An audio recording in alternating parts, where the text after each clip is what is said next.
Hey guys, welcome to this week's episode of My Ethos Podcast. This is episode 5, Know Thyself. All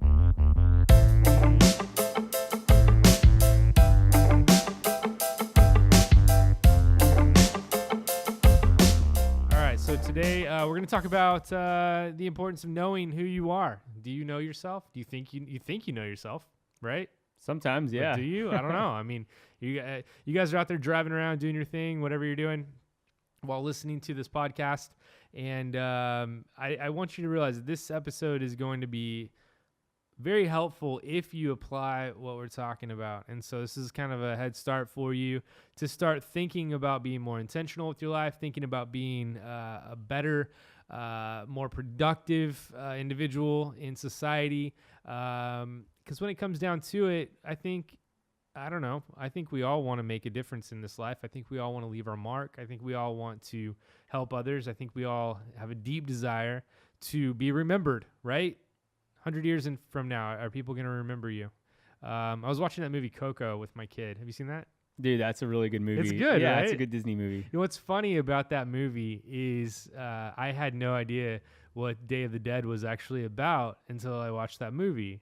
I thought it was like just some creepy thing that they did. It was You got to get some culture, dude. That's I don't know anything. You Yeah, live in apparently. California. Come on. I do live in Yeah, yeah. California, I know, but I've never celebrated Day of the Dead. Usually, that's the day you're cleaning up your Halloween decorations from the night before, right? Right. Yeah. But that movie, you know, it's about remembering their relatives, and it's pretty kind of a cool idea, kind of a cool concept of just remembering Right. the mark that your relatives made.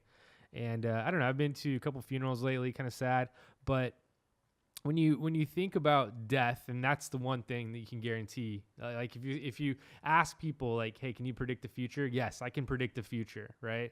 That one thing I can guarantee you is that we're all gonna die.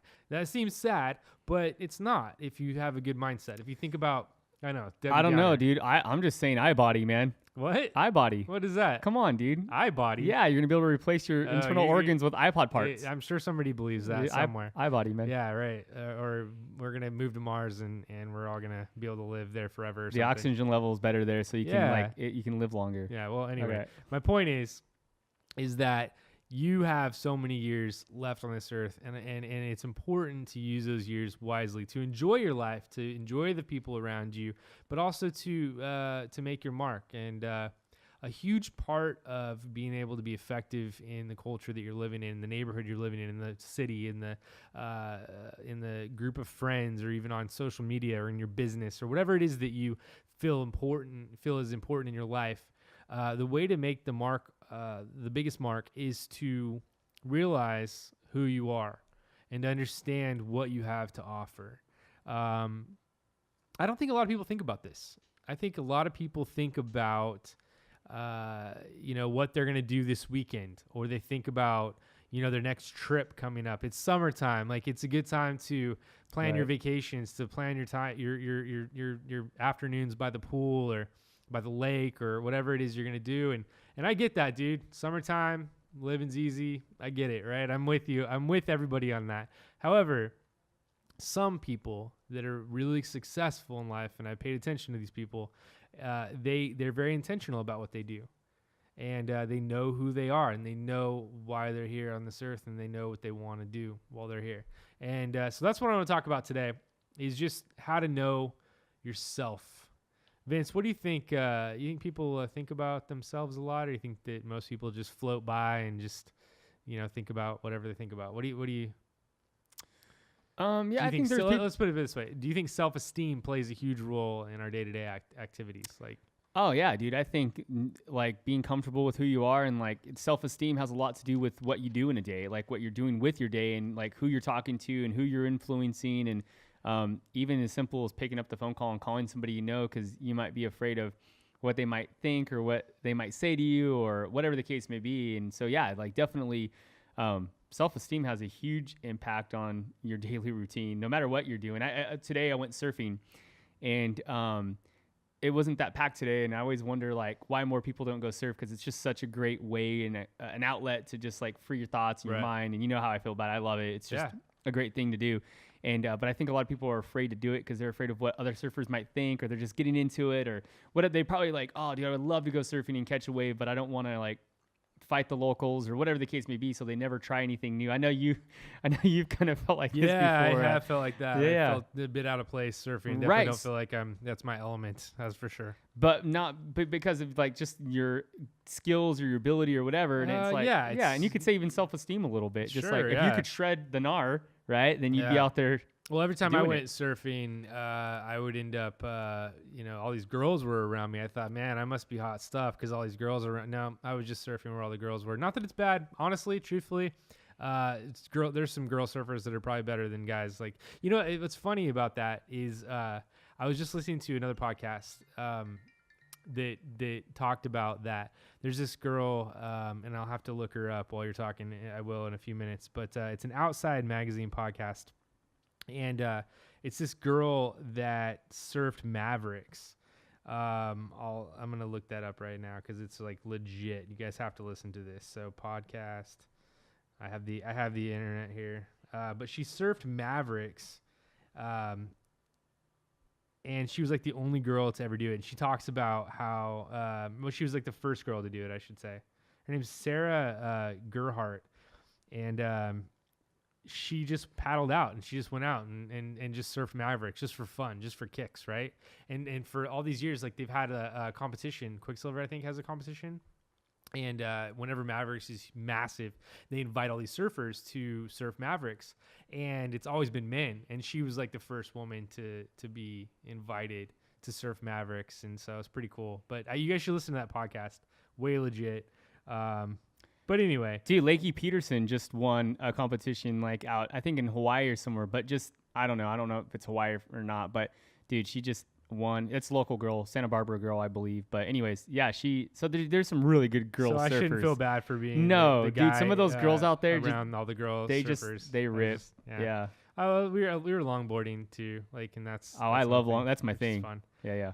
But I'll try it again. I'll jump back in the water one of these days. But self-esteem, right? Like the reason why I brought that up is just because like you don't like, dude, I wouldn't. Somebody asked me to join a softball team. I'm not going to, not because I wouldn't have a blast, but because I'd be afraid of striking out in softball. And I have before. Like I've struck out in growing adult softball. And dude, it's just embarrassing. Like how do you strike out in slow pitch softball? Like, well, I think it's there's some guys that are really good. They go out there all the time. Girls that go out there all the time and they play and they feel comfortable. And that's kind of what life is, right? You feel comfortable doing the things that you do a lot.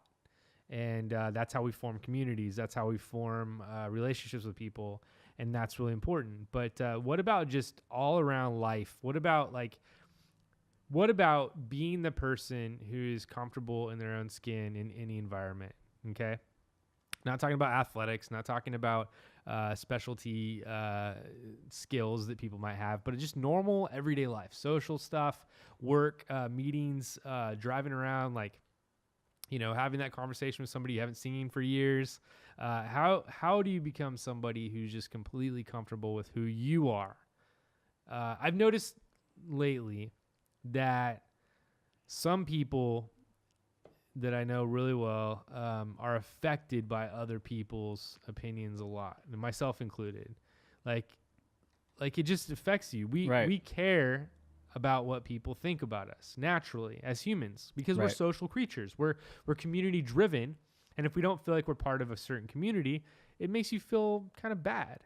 How do you overcome that? How do you become somebody who's just like, you know what? Hey, if they don't accept me, or if they don't appreciate me, or they don't like me, I'm okay with it because I know who I am. How do you become that person?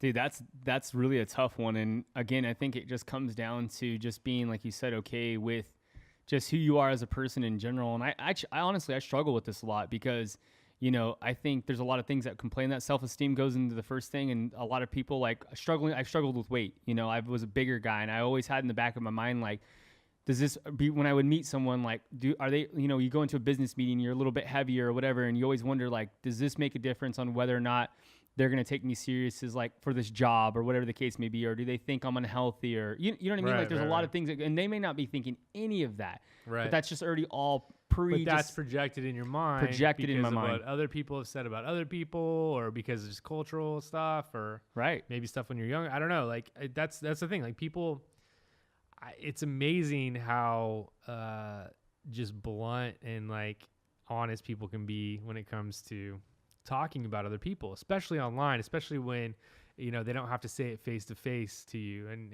it sucks when you hear or see something read online and somebody's talking about you or some friends or family, or you hear it through the grapevine. Like, it really sucks because that stuff hurts. And I was listening, there's that new music video out, that Childish Gambino music video. So good. Yeah. It's really entertaining. It's got a good beat to it. And we were watching it the other day. But I saw this guy, his name's Glover, what's his first name?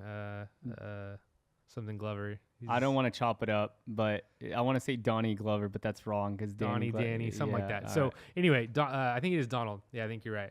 Because his dad's, wait, now I'm wrong. Yeah, it's all right. It's all right. You got it. It's the Glover kid. Anyway, Childish Gambino, that's his. Super talented. Very, very, very talented. But I saw him on like Conan O'Brien or whatever, and he was talking about how he doesn't like to watch the comments on YouTube. He doesn't like to read them, because he gets really mad. He gets really upset. And you think about somebody like that who's at the top of their game, who's everywhere, who's on the magazine covers. He's literally like probably the most popular guy on earth right now.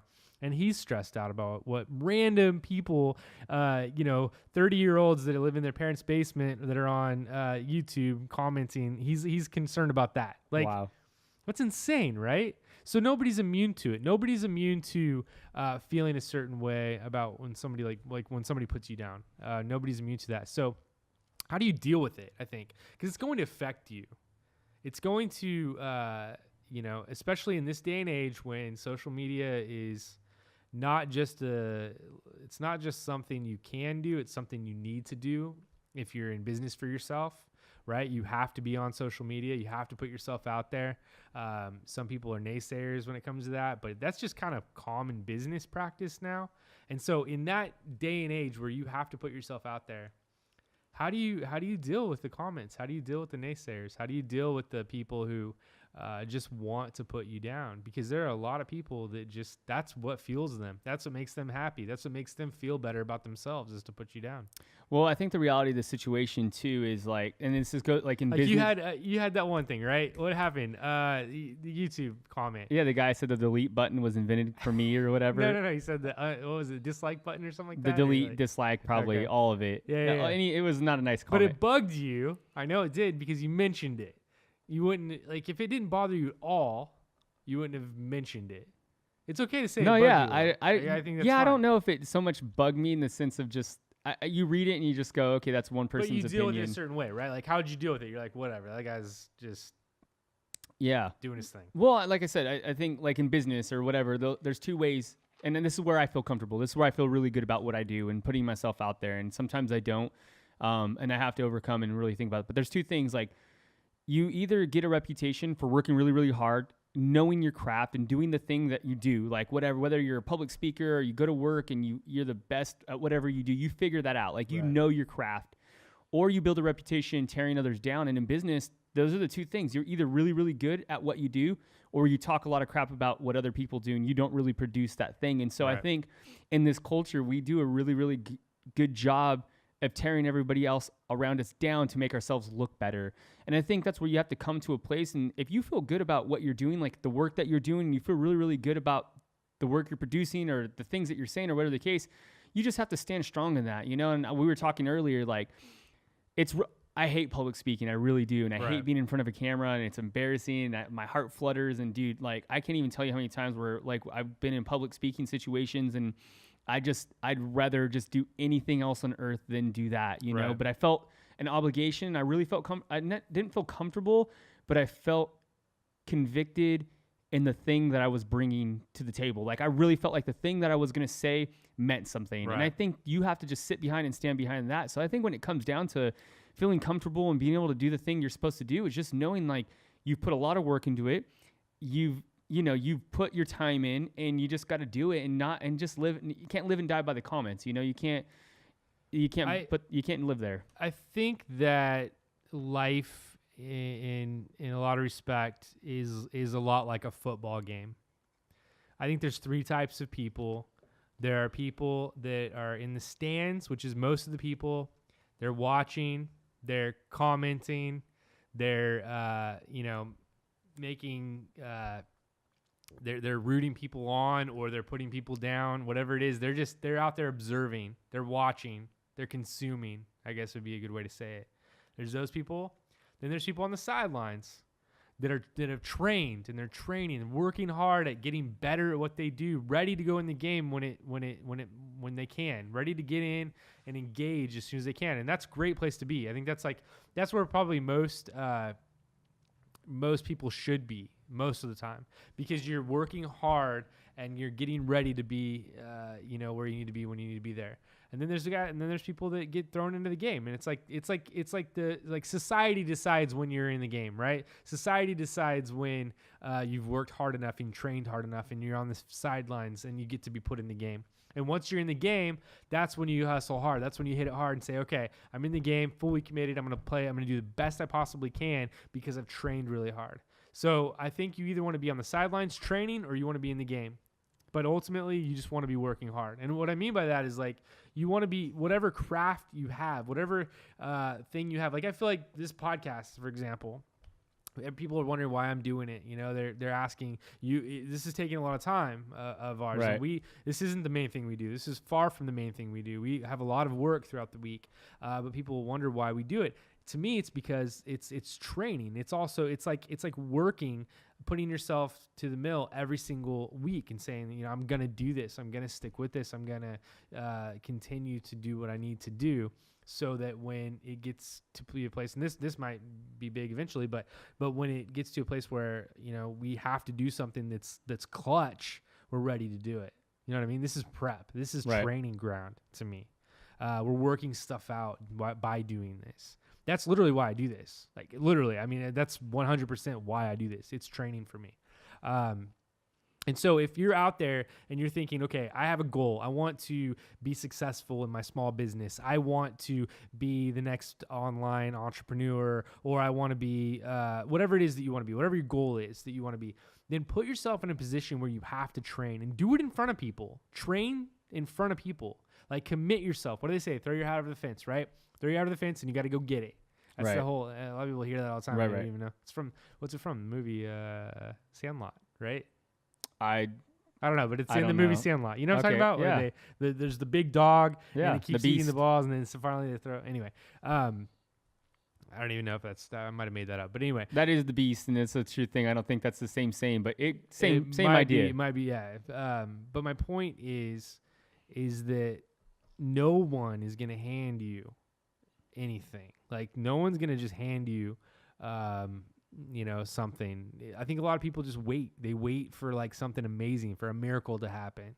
That mentality is seen in casinos. You were in Vegas recently. You got some work over there. Like, you walk through the casinos, you see these people just sitting there playing again, and it's fun to throw a couple bucks in a machine sometimes, but you see people that are just there, like they are there, like they have camped out, they're smoking like cigarettes, they're drinking, they're just sitting there, just like robots, just like they believe that it's just gonna happen, or something amazing is gonna happen.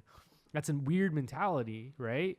Because things don't just happen like that. They do occasionally, but I'll say this though. I like the idea of the Vegas mentality, because you're putting yourself in a situation to win. And I think when you're talking about self-awareness, or talking about having, that inner drive, most people don't even want to be on the sidelines, dude. Like, you're putting people in a whole nother thing. Like, some people don't even, like, they won't even put the $5 in the machine because they don't even believe that machine's going to spit it out. And they're probably right in that sense. But some people don't want to be on the sideline because they don't even want the ball thrown to them because they're afraid that they won't catch it. And I think that's what you're talking about when you're talking about, like, just self-esteem and, like, having that thing that push you forward. Like, some people don't want to be put in those moments. Like, I don't want to be put in the softball tournament for the church or whatever, because I don't want to be the guy that strikes out and loses the game for everyone. J.R. Smith the other day blew the game for the Cavs. I'm like, dude, and people are just coming down on it. At the end of the day, the guy makes millions of dollars playing basketball. Like, why does that matter so much? And it's because most people aren't even willing to be put in those situations. And so I think part of just overcoming the self-esteem issues and overcoming the comments and overcoming that, the lack of drive or whatever, is being able to put yourself in the situations to be successful. And I think getting there really comes through a lot of spending time, probably, it sounds weird, meditating, praying, Yep. doing things that really get you in touch with who you are and really believing in who you are. Because, dude, there's a time in my life where I did not want to be in front of any kind of, like I said, any kind of camera, any kind of thing. Like, I didn't want to be putting myself out there because I was afraid of the criticism or what people might think or say or whatever the case may be. But I think you have to come to a place where you are willing to put yourselves in situations that you're successful. And I think if I would have started when I was earlier, like younger, like earlier in life, like really just had more self-esteem or more drive, which a lot of people say you're, I guess I already get a bad rep for being kind of cocky, but I would say if I had more of that, like more Right. belief in myself, I could have done a lot more earlier. When's the last time you were around somebody physically that like impressed you? Like you're around them and you're like, oh, well, that person's got something different. Like there's something about that person that kind of blows my mind. When was the last time? Well, I was at Cinegear Expo this last weekend, like where there's like filmmakers and DP guys, and I got to watch one of this Jody. Oh man, I wish I knew his name. It was a guy, Jody something, but it was a DP filmmaker, and he did a presentation in the Paramount Theater, and I just thought like, wow, older guy in his like 50s, and I just thought like he was just being completely honest and was completely himself, not a professional speaker, but just really believed in what he did, believed in his craft. And went up there, and he wasn't politically correct. Maybe he wasn't saying what everybody wanted him to say about cameras and whatever the case may be. Black Magic cameras, paid for the seminar, but he talked about how much he didn't like them.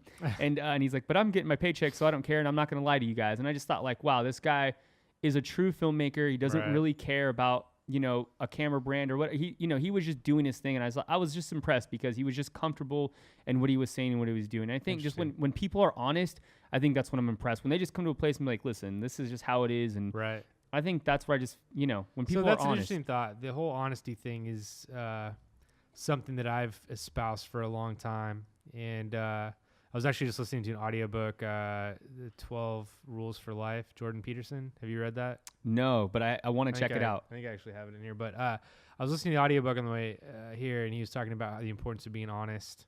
And not only with other people, but I think it's important to be honest with yourself. How many people just lie to themselves? How many people just justify their actions and say, this is okay? You know what I mean? Their behavior.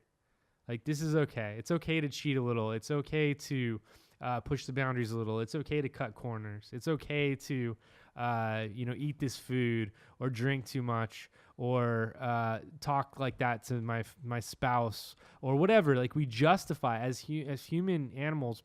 We don't want to think that we're bad, right? We don't want to think that we're just horrible beings. And so what we do is we justify, and that's a form of dishonesty. It really is. And so I think that you're 100% right. I think that if you want to be somebody who's just real and honest and upfront and genuine, it starts with being honest with yourself. It starts with being 100%, that was mine, sorry, honest with who you are. And I think, and we've had this debate before, but I think a huge part of it is let me just turn this down so it doesn't do that again. A huge part of it is understanding your strengths and understanding the things that probably you're never going to be successful in, and realizing that. And part of that is just knowing who you are. So I found a quote online. Aristotle said, knowing yourself is the beginning of all wisdom. And that quote made me think of a Bible verse that says the fear of the Lord is the beginning of wisdom, right? Which are kind of like different ideas. But I started thinking about it more, and I started thinking maybe those ideas aren't that different, because understanding who God is, who the maker is, who the creator of the universe is, helps us understand who we are in retrospect, that we are a creation. We are here to do good. We are here to be co-conspirators with God, right? Like, we're here to work in his image and to be in his image. And that's where things start. And so I was looking up I did like a little word search in the Bible app. It's like an ESV Bible app. And I typed in the word self. And what's interesting about the Bible and that ancient books is, first of all, the word yourself is never even mentioned in the Bible in the English Standard Version anyway, which I thought was a mind blow. But the word self is mentioned quite a bit, usually in terms of like self-control. And so the more I read in the Bible about the word self, the more I learned that the self is not like a person that you need to get to know better, but more like a wild beast that needs to be tamed. Like yourself is like something you can control, that you have full control of, right? But it's something you have to be intentional about controlling. It's funny, you have 4 kids. I had my first kid last year. We have 2 daughters. You have a daughter, I have a daughter, same age. And it's really fun seeing them learn how to control themselves. You know, like they, right, yeah. At first when they start walking, they can't really control themselves. They're kind of all over the place. And then they start to walk better. Now my daughter and your kid, probably the same thing, just running around, right? Like just full on running, just like having fun, controlling themselves. They're learning how to say things. They're learning how to manipulate us already. Like it's like a natural thing to learn how to control yourself. But I think it's also a natural thing, and this is where things get difficult for people, is as you get older and older and older and decisions become more complex and they become more difficult, I think that's when you start to learn about your own failures, and you start to learn about the times that you don't do the things you want to do, or you do the things you don't want to do, and there's a negative result, and you learn that it's not so easy sometimes to control yourself. It's not so easy to master your own being, which is a mind blow. I mean, I feel like other animals have it a lot easier than humans, because they don't care. my dog doesn't give a crap what he does, right? Like he's just like, yeah, I'm just a dog. I'm doing dog stuff. But humans, you're judged socially, and if you do something stupid, you can be pushed down into the depths of the social structure pretty fast. That's interesting. Have you ever seen that? I'm sorry. Have you seen that movie that's about basically like the way that you act, like your social, who you are socially is basically your currency in life? Oh, no, I wish. But it's interesting. Kind of true. It's right all now. about like social media and like the way that you treat people, the way that you act, the way you are on social media, the way you're at your job. It's your currency, and if the less quaint you are, or whatever the case, but your currency goes down, you got to go live with all the people that are lower class people. And like the more you are like proper and you live your life to a certain way, the more you're able to like level up your class and have more money and more stuff. It's just your currency is based upon the way that I wish I knew the name of the movie or the show, but it's a trip. Like it might even be a TV show on Netflix. Well, I do think in the future that they could have some sort of like rating system of how you were, on social media, and like how good of a person you were.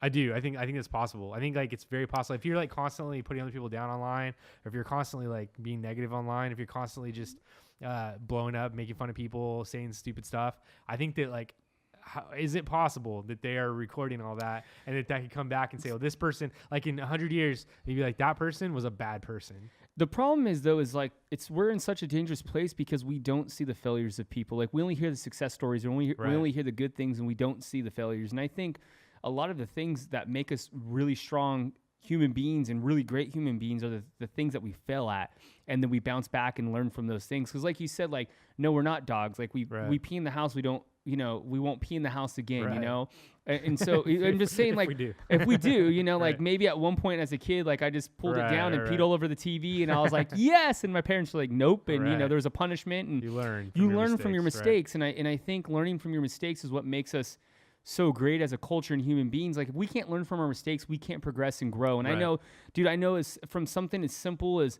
telling truth, or not that that's simple, but being somebody that espouses truth, learning from those mistakes to, doing something in video or photo or writing or whatever. If you're not willing to learn and grow, then you're not going to be able to get any better at what you do. And I think that goes along with anything, like being socially awkward. If you're an awkward person or whatever the case may be, like you'll know when it's right or when it's wrong to present or do the thing that you do. And some things you're just not going to get over, like you're going to be you. And at the end of the day, that's not really what I'm talking about. What I'm saying is like, You be you, but take all the things that you've felt out in your life and bring those to the table. And again, it's scary because in social media we only see You only see one side of you only see one side, coin. and you don't see like this guy's success might have had some massive failure that led him to the success. Well, you also don't see the other side to the person that's on YouTube that's giving all the negative comments. You don't see what their life really is like either on the other side. You know what I mean? Like they could be abused at home, or they could have, you know, a really bad childhood or be picked on or whatever, and they might just be using social media as a way to lash back out. And you just don't, it's just showing one side of the coin. It's not showing the whole picture. Well, let me ask you this though, like, why are we so afraid to lose or to fail? Because like, for example, like LeBron James is in the finals again, and the headlines is like, this is going to be the 6th straight finals he loses. Even though he's been to the finals like 8 straight times, like, this is the 6th. Even though he scored 51 points. Right. in No, the it's like, first game. it's so much emphasis on like how much he's lost. Like, it's like and everyone's so afraid of loss, and the emphasis isn't on what the great that we've done. It's the emphasis is on like loss or failure. And why are we so afraid to lose in a public setting or a public space? Like, why are we so vulnerable in that area? Because again, like, I think like when you're losing, that doesn't mean that you've lost everything. Like, all the chips, you still have chips in your hand, but it's just like, what, as human beings, like, what do you think? Like, deconstruct that a little bit for me. I feel like you can speak to this, because I think a lot of people, again, like, they don't want to be put on the sidelines because they're so afraid to lose, man. Like, they're so afraid to put themselves out there. Well, for me, it's different. I think that's why I've always had a weird relationship with sports. When I was younger, I loved baseball. Like, I love baseball. Well, you're naturally good at it, so yeah, that's why you love it. But I wasn't great. I was decent. I wasn't great, but I honestly just loved playing baseball. Like, I am super sad that I'm not playing baseball anymore. You know, like, I just love doing it. If I won or lost, I still had fun doing it. And I know that's odd for me. I know a lot of guys that if we lost, they'd be so upset. They wouldn't talk to their girlfriend. They would just go home. You wouldn't hear from them. They would have a bad attitude for the rest of the week. Like, literally. I wouldn't talk to my girlfriend anyways, but well, whatever. You know, whatever. But these guys, they're so competitive, right? Like, and you're kind of competitive. We know some other people that are highly competitive, and it ruins their whole day. It ruins their whole life. And so, you know, culturally, sports has become more than competitive. It's full-on business, right? So it's like, it's not only if you lose in the NBA, if you lose a game, yeah, it sucks you lose. People are going to, you know, say what they're going to say, whatever. Like, you lose the NBA finals, it's even more intense, right?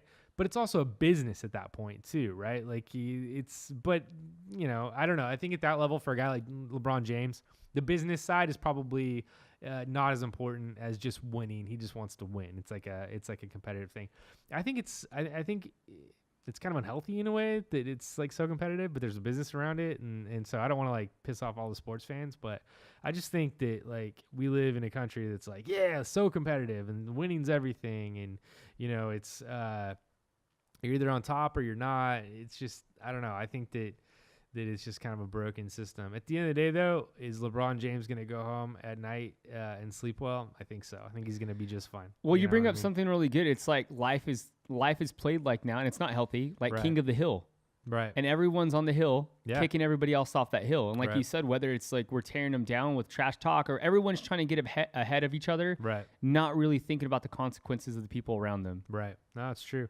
And, you know, it's we just live in an interesting world. But it's funny, the whole basketball analogy is great because it's a game. At the end of the day, it's a game. There's a lot of money involved. It's more than a game, but ultimately it's what it is. It's a game. It's boys playing ball on a court. It's a game, right?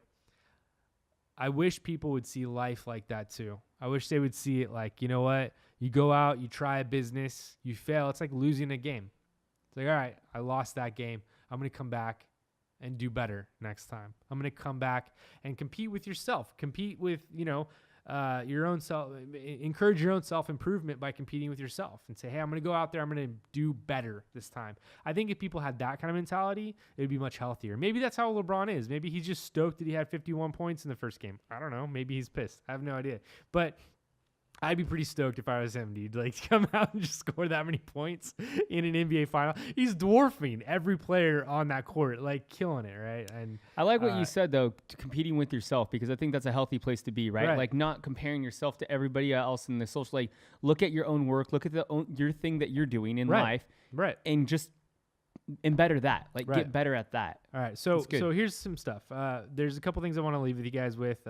One of the points to this, I want this podcast to be entertaining, but I also want it to be helpful and useful. And so I'm trying to leave you guys with something that you can apply to your life, that you can take with you, and you can just really work with. And so there's one thing that I want to talk about at the end here, and that's the importance of being alone with yourself and comfortable with being alone with yourself. I know some people that can't handle silence. They just literally can't handle it. They can't handle just sitting down and being quiet. And if that's the case, most of the time, I think that's an unhealthy place to be.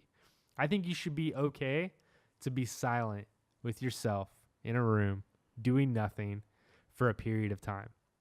I think if you're alone for too long, it could be very unhealthy. So there's a certain amount of time in the ancient world, people would call it meditation. You mentioned meditation earlier. Now people are kind of getting into that a little bit more with like yoga and combining that with meditation. But meditation is a very useful tool in clearing your mind and just preparing you for what you need to do during the day, that's and helping you just get through some of the battles that might come your way. Because we all know, right? Like when it's good or when it's bad. If life's good right now or life's bad right now, we know one thing. It's not going to stay the same. It's not going to stay that way, right? Like it's going to continue. It's going to continue being good until it's not, and then it's going to get bad. It's going to continue being bad until it's not, then it'll get good. Life is always changing. It's an uphill, downhill kind of thing. And so I want to talk to you guys real quick about the difference between destructive isolation versus healthy solitude, okay? Destructive isolation is when you're by yourself and you're just thinking negatively, you're ruminating, you're upset, you're going over, I don't know if you guys have ever been in a fight with somebody that you care about, or a coworker or somebody, and you leave that fight and you're upset, but then you get more upset because you just keep thinking about what they did to you and what they said to you. Some people, like when they get alone, they become even a greater victim than they were in real life. Like in their mind, they fantasize about how horribly victimized they were, right? It's kind of like a welfare mentality. It's a mentality of like, woe is me, everyone's against me. Think Eeyore, right? Eeyore, the character. Like it's like, oh no, everybody's against me. This, life sucks, whatever. We meet people like this, right? And when you talk to them, it comes out. Like you see these people like this. It's just really sad. And this is how people, I think, and some of it is a chemical imbalance, but some people I think fall into depression this way. And if you think about it too, if you train your brain to think negatively for a long time, it's going to get worse. It's going to impound. It's going to grow that negativity into possibly a disease. And so there's some people that get away, and that's just what happens. They want to feel better, so they make themselves feel worse. It's like a cut that's healing and it itches, and so you itch it really hard, and it starts bleeding again. It's like you want to just be irritated. People like this, they just want to just be sick. I don't know what it is. So you can do that, or you can choose to be intentional about your alone time and say, hey, I'm going to get away for a few minutes a day. Start there. Maybe it turns into like half an hour to an hour, whatever it is. And just start thinking about what's good in your life. Start thinking about being thankful for what you have. Like if you're thankful for what you have, honestly, it changes your entire mindset. You can think about what you don't have. You can think about your frustrations in life, how you're victimized, or you can think about all the good things that you do have. And once you start thinking about those things, I kid you not, it's almost like it's almost like you get more. It's almost like blessings just flow. I know that sounds all wooey and weird, but I do believe it. I think when you start thinking about all the good things you have, I don't know if it's just your mindset that changes or if it's just the light shines on you more, but you start realizing everything that you have. And so that's a good place to start, is being thankful. The next thing is be mindful of the good things, but also be mindful of the things you need to work on and see those as challenges, not as problems, but as challenges. I think sometimes people are just confused on what to do. How do I, become better at my job, or how do I, become a better husband, father, wife, mother, whatever it is. And I think it starts with thinking about it and just really like being honest with yourself, like I talked about earlier. Next thing is about productivity. Think about how you can give back to the people around you. You may not even realize how important you are in your circle of friends and family until you sit there and think about, what do I have to offer? What's missing around me? What are the things that I can do? And this is simple stuff. This is stuff that you can just think about on a daily basis. Where can I be more helpful? And I think that once you start making the choice to be mindful of the ways you can give back and to be more thankful, all this stuff, what it does is it just makes your view that much clearer and better. It opens up your eyes to what's around you. But it's a choice. It's like I have a water filter at home, and you have to change the filters out, It's like you have to do that with your mind. Your mind gets clogged with junk. It just does. It happens. I think the cultural influence is really strong in our lives. If you listen to the news or watch the news at night, it's negative. Most of it's negative because negativity produces the fight or flight sensation in our minds, and it gets our attention. It's like this could kill you. This could kill. There's a murder on the loose that could kill you. There's an earthquake in Japan that could kill you. There's you might die by taxes or whatever. Like you can there's all these threats all the time, and these threats, they get our attention because if we're in the woods and we see a lion that's chasing us, that's going to get our attention because that lion can attack us and hurt us and kill us. So the media knows this. The media moguls, these people that are making millions and millions of dollars, know that the negativity sells. But you have an opportunity to shut that off and say, hey, I'm not going to listen to that right now. I'm going to focus on what I need to focus on. And what I need to focus on is to become a better tool. I need to be a better a version of myself so that I can take care of the people around me. Does that make sense? Yeah, I would just say I don't want to go too far off on a tangent because what you said is really, really good, and I definitely absorbed all that in. I leave me with this.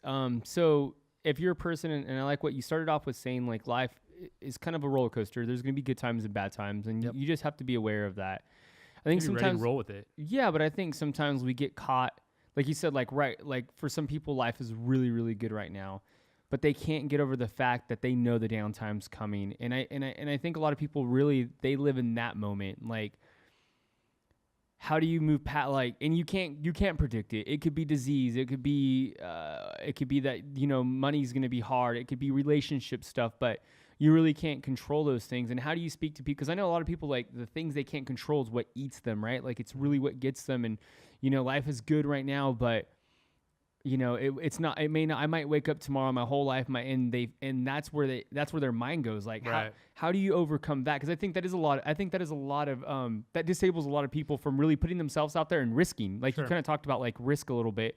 That really stops you. Like, if you have a ton of money in the bank or right. like, you get safe and you're like, I don't want to do anything. Nope, I'm good. You You're worry in a bubble. about the economy crashing. All of it. Or you worry right. about the stock market going down. I've been listening to some stuff, online, some podcasts and whatnot about investing, and they talk about the stock market, how it in 150 years the trajectory has been up. It's been growth in 150 years, but in short term status, like it goes up and down. Every year it goes up and down. You don't know if it's going to be if 2018 is going to be. So far, I think it's decent, but last few years have been decent. But you don't know year by year how it's going to go. But what I've learned is there are opportunities in every season. You just have to have your eyes open to see those things. And so when life is good around you, there are opportunities. Maybe they're more obvious. when things are going bad, when the financial markets start to crash, there's an upside to it somewhere. You just have to see it. You have to learn to see the good in every situation. If you think in terms of money, an example is some people in this country got really, really, really rich during the Great Depression because they had a little bit of money and they held on to it. And so when everything crashed, what happens? Well, the stock market went on sale, right? Like everything was affordable. Houses, like people, it's sad for a lot of people, but the few people that were diligent and kept, saved their money, they were able to buy when it was at its low point, and they became rich later on. And so even in the bad economy, there was good opportunities, but you have to be prepared for it. You have to be ready, right?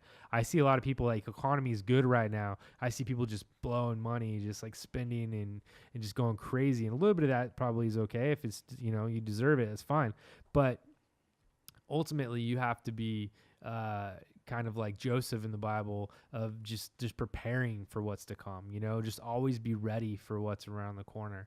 And I think that's just diligence. That's plain and simple. Do you think that comes down to a lot of self-control? Like, 100%. Yeah. Right. Like being able to just, not so much that you can control what's the outcome, but having just self-control. Or imagine yourself is a wild stallion that you just brought in from, you caught him in the mountains, and brought him into a pen, and he's running around, he's crazy. Like, that's yourself. And maybe you're in that position where you're like, myself is out of control. I can't control myself. I don't know if you've ever been there, but I've been there where I couldn't control my own behavior, and that's a horrible place to be.